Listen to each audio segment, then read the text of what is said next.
நம பார்வதி பதையே Hara Hara Mahadeva.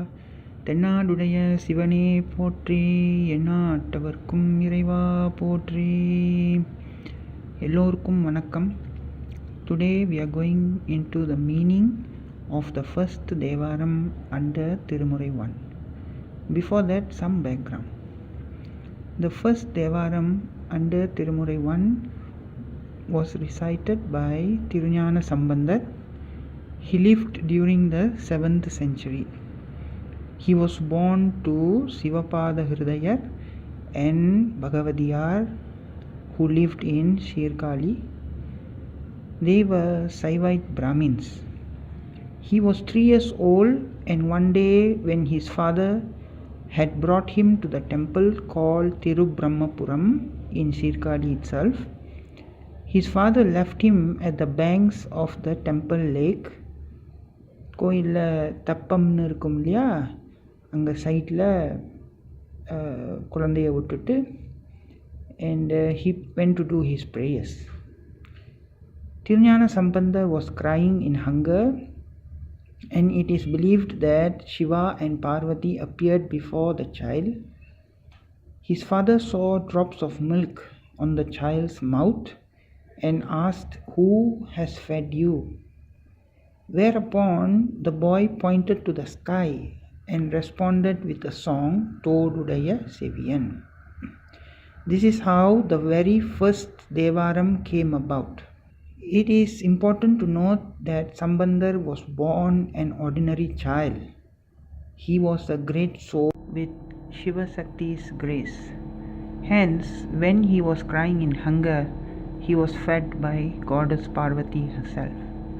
When do we attain jnana or wisdom, and how do we attain mukti or liberation is totally beyond our control and wish.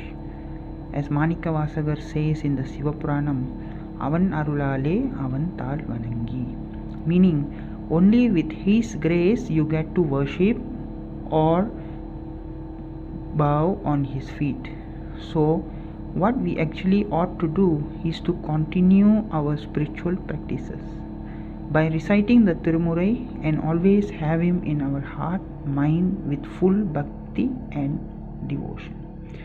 Beyond that, it is his grace that takes us into his folds with open arms and leading us towards the removal of misery of the birth and death cycle by allowing us to surrender on his lotus feet. So when do we reach that state of Satchitananda or everlasting bliss? It can happen in this birth, it can happen in the next birth, or even after many more births to come, depending on the intensity of our bhakti and our very own sanchita karma, meaning the sum of one's past karmas, prapta karma, meaning portion of the sanchita karma that we experience in this current birth, and finally the agamiya karma, meaning the future karma that is to be accumulated based on present actions. So why am I talking about karma and birth here? From Sambandar's experience at the young age of 3, it is evident that Sambandar was born a great soul. With very less efforts, he has been blessed with the sight of Parvati Parameshwara. What more, even fed by Parvati herself. It denotes that Sambandar has taken this birth as his final journey towards liberation or mukti. He has come to bestow us with his evergreen praises of the Lord and to show us the path towards mukti. But how come at the age of 3? We have to relate back to his past lives. He has reborn as a child saint who has obtained wisdom with very less efforts in the current birth. He only lived for 16 years, attained mukti on the Tamil month of Vaigasi, Moola Nakshatram, at the age of 16. Likewise, if you get the opportunity to serve the Lord, if you are lucky enough to recite his hymns and chant his name, if you are blessed with association with the sadhus or saints, do not miss the chance.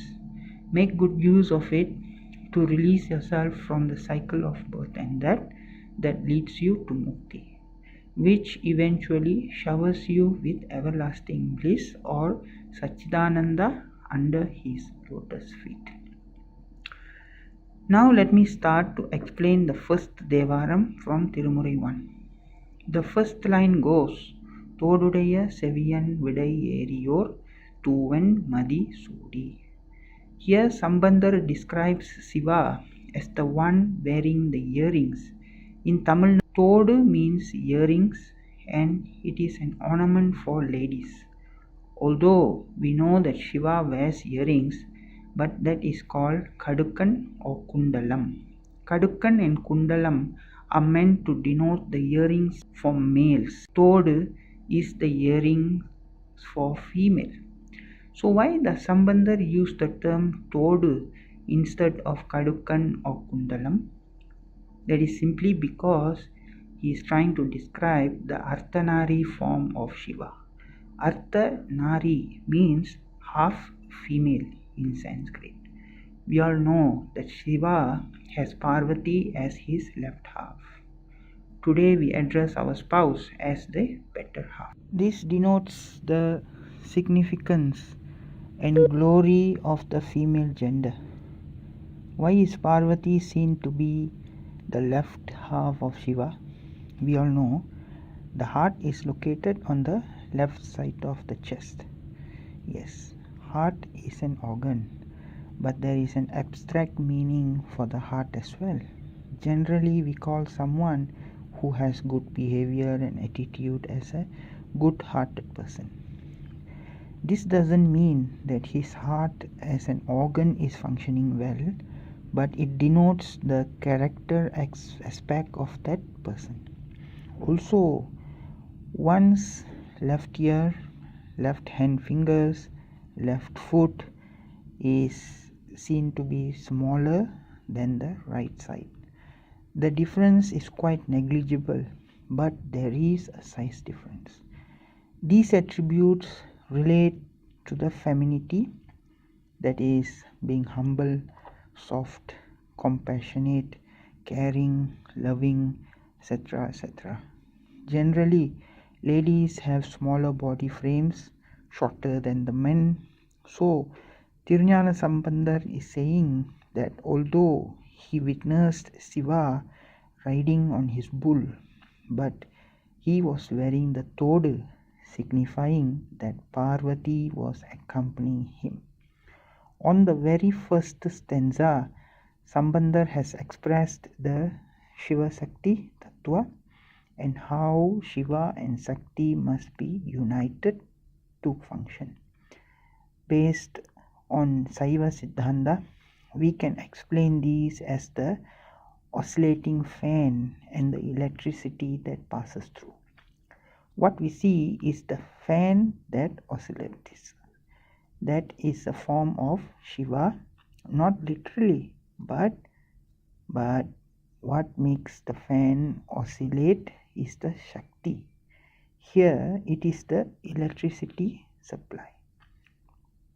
One can't function without the other. Thodudaiya Seviyan means the one who is seen wearing the earrings on his ears. Sevi means ears.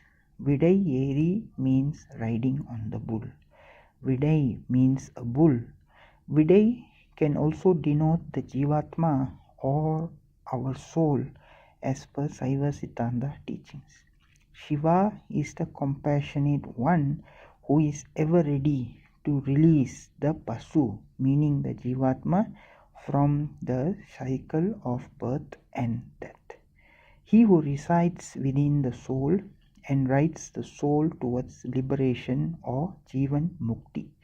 The only question is, are we ready for the divine ride? Or Tuvan Madi Sudi. He was seen wearing the bright and pure crescent on his head. These are general attributes of Lord Shiva. He wears a crescent, has Ganga on his head with matted hair. Tuvan Madi can be broken up as Tuimai, meaning pure or clean. Ven means vellai or denotes the color white. One has a clear focused mind, and steadfastness is similar to the bright moon. The moon gets its glow from the sun's light, making it appear bright in our sky at night. The moon symbolizes our mind, and the sun denotes Lord Shiva himself. When we have the blessings and remain under the light shed by him, reflecting within us and outside us, we glow intellectually even in the dark or even when negativity strikes on us. Thodudaiya Seviyan Poosi. Kadu here means Sudugadu or graveyard. When the last day comes, that's the destination that we all would arrive. One can choose not to go to any Hawaii or Miami, but the graveyard or crematory ground is the destination that is beyond our choice. At this place, only the compassionate one waits for us. Relatives, friends, family members will all depart and get back to their routines. The wealth, career, academic qualifications we have accumulated throughout our lives does not follow us, but He, the compassionate one, is awaiting patiently, knowing that we would be helpless at this juncture. He takes us into His fold, embraces us affectionately, and takes us through the last journey. We would experience pain and pleasure due to our deeds, but who will guide us through? It is only the Lord Himself. He is the one performing the Panchakritya or the 5 acts. Padaithal, to create; Kaathal, to preserve; Alizhthal, to destroy; Maraithal, to conceal our real nature; and finally Arulal, to bless us. Hence, as a sign of giving refuge and nullifying all our good and bad deeds, He smears the ash on His body, saying that I consume your deeds, and here I am to release you from this cycle of birth and death. Sudalai Podi Pusi, meaning to smear the ashes in the cremation ground all over himself. Yen Ullam Kavar Kalvan means he who mesmerized me and stole away my heart. When we experience true devotion, it is beyond our control that we start experiencing the state of blissfulness. How this happens? We cannot explain it in words. Hence, Sambandar says he is the thief, Kalvan, who mesmerized, Kavar, and stole my heart, Ullam. Once we surrender to the Lord, then He takes charge of us and leads us through.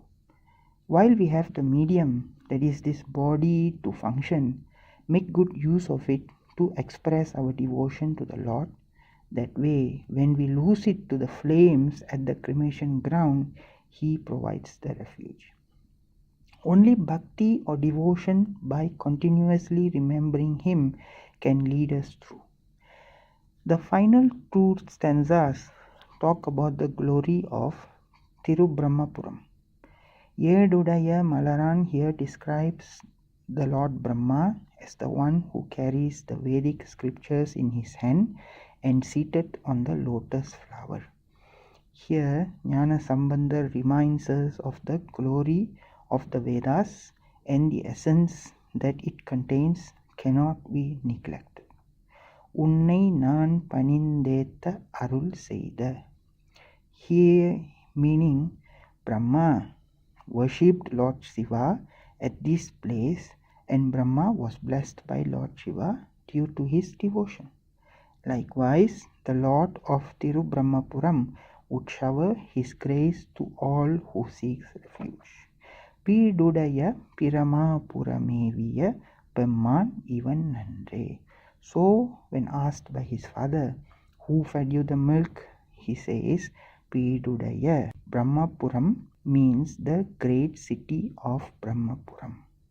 And Pamman Ivanandre, the Shivaperuman who resides here, was the one who fed me the milk. So hope with this video you have enjoyed. Please subscribe to watch more of my videos. Also follow me on my blog via the link given below. இன்பமே சூழ்க எல்லோரும் வாழ்க. திருச்சிற்றம்பலம்.